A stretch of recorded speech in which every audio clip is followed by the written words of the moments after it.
everyone, I wanted to go and take a look at the Samsung Galaxy S3 and see how this phone holds up in 2024. Now, it's been about 12 years since this phone came out, but the craziest thing is, when this phone first initially came out, I was in love with this device. I never owned it when it first came out, but I absolutely loved it, and I felt like Samsung did a really good job within this particular phone. The craziest thing though was when this phone actually came out, I owned a Nexus 4 at the time. Actually, I think I owned an HTC phone, but I owned a Nexus phone at the time, and I was always so jealous of my, Samsung Galaxy S3 or the Samsung Galaxy S3 at that time, and I really did kind of wish I had that phone. But looking back, I kind of think I made the right decision of keeping my Galaxy, S3 for the most part. But I think I made the right choice of, keeping my Nexus 4 at the time. Now, the big thing to keep in mind here is that with the Samsung Galaxy S3, this is a phone that came out in 2012, so I probably would not recommend anyone to buy this phone. In fact, I would say don't buy this phone at all. It's not worth buying whatsoever. But within this particular phone, you can see on the front, you're getting a 4.8-inch Super AMOLED display. It's a 720p panel, and it's crazy because when you think of a phone now, you think 4.8 inches is very, very small. But how crazy is it that,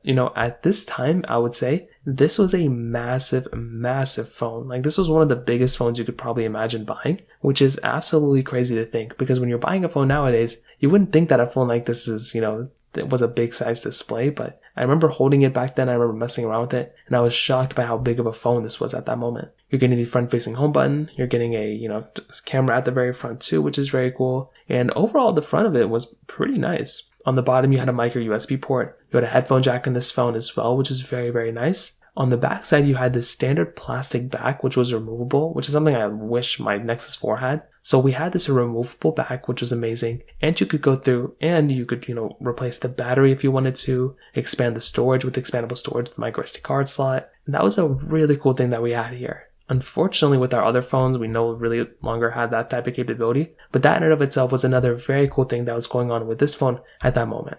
So, on the exterior, although it is a little bit of a dated phone in some ways, I still love this phone a lot because of those things that we have talked about. And I will say in so many different ways, this was a very, very good phone. Not perfect or anything, but I definitely was a big fan of the Samsung Galaxy S3 for sure. And I do think in some ways it's still a very interesting phone when it comes down to it. So, on the exterior, that kind of covers it up there. Now, on top of that, some other big things to keep in mind. With the Samsung Galaxy S3, this is one of those phones that's pretty much has aged kind of, differently as you could probably expect because it's not a new phone anymore. On the backside, you were getting an 8 megapixel camera on the backside. On the front, you're getting a 1.9 megapixel camera. So, I will tell you, in my personal opinion from here, this camera really isn't that great. 1080p video on the back, 720p video on the front. That's a pretty average type of camera as you'd probably expect. That really isn't the best anymore. And like I said, I don't know if I would necessarily tell people to go and buy a phone camera like this, because it is kind of a, it's an outdated type of device and an outdated type of panel if it comes down to it.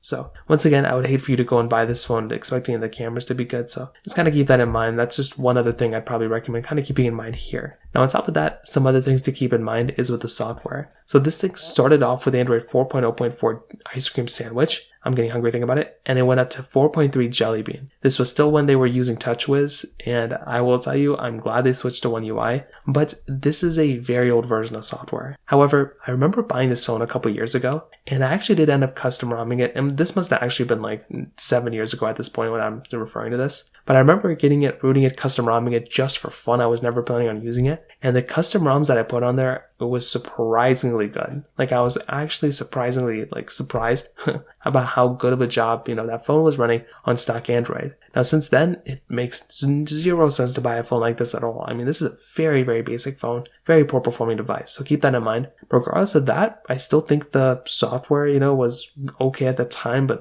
compared to stock Android, it never really was that great. But even the performance of that time, though, was really, really good on this phone. You got that Exynos 4412 quad chipset with 1GB of RAM. How crazy is that? With a device like this, you're basically getting a device that essentially is just giving you 1GB of RAM inside of it, which is just insane. And I still can't believe a device like this, at this caliber was, of this device, power, in my opinion, which is crazy. So when you're getting a phone like this, I mean, once again, it's just one of those things to keep in mind that if you're getting a phone, the performance just really isn't that great. And that's just kind of what ends up happening when you're getting these types of phones. So overall, what I'll definitely tell you is the Samsung Galaxy S3, I would not recommend anyone to buy this phone anymore. It doesn't make any sense at all to buy it. You are much better off buying phones that are still supported with software that still have some power and capability, and I'd recommend going down that direction. I would not recommend buying a phone like this. It doesn't make any sense. So keep that in mind, but that's kind of how I see this phone holding up in 2024. So from that side, that kind of covers it up here. If you have any other thoughts or questions, please let me know in the comment section below. Hit the like button, that would mean so much, but definitely hit that subscribe button. More importantly than everything else, I love every single one of you guys. Hopefully I'll catch you guys in the next video. Peace out till then.